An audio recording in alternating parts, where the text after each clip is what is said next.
Okay, first we are going to start with the clings.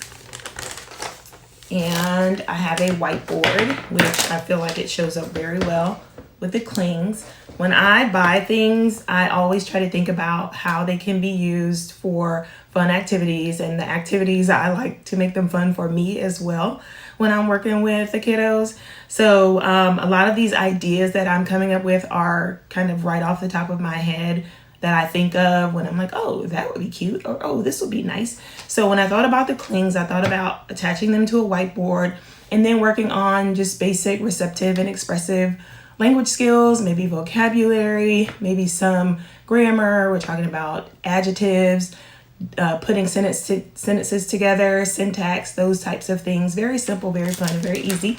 The fun part is taking the clings off of the paper and putting them onto the whiteboard. So just basically opening this package.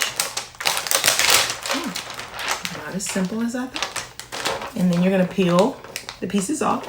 And as you peel them, you can go ahead and start your activity. So first, I peeled the frog off.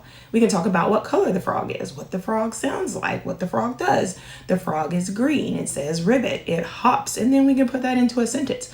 The green frog said ribbit as it hopped into the pond. And then we can put it right on our whiteboard.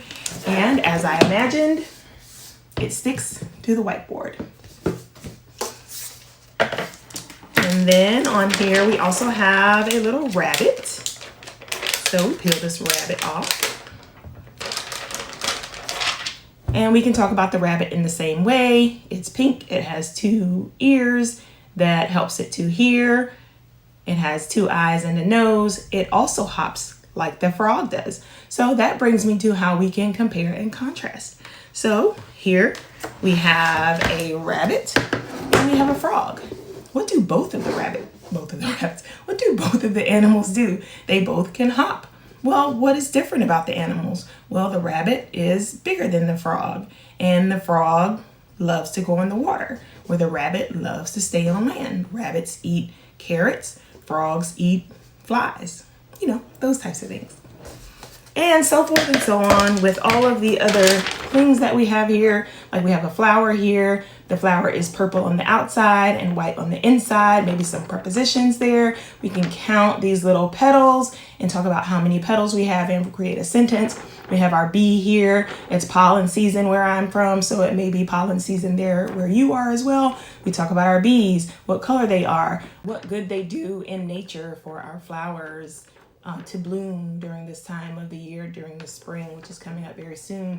We have an egg here. It has different little shapes and lines, and we can use that for smooth and easy speech where we trace that line and we talk about our sentence. We have another flower. Again, compare and contrast. We have our 2 flowers here. One is big, one is small. One has a center, one does not.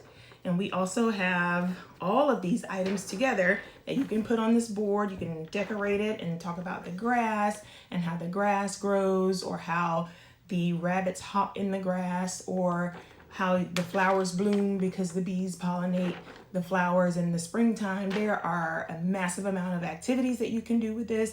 Very fun, very simple, very easy, really no cleanup at all. You don't have to put them on your windows and worry about having to take them off. They are on this whiteboard. They can stay on the whiteboard, or you can peel them off when you are done and throw them away. I think this was only $1. So that's easy, fun for $1. And there you have it. Simple, easy, and fun. Tell me what you think.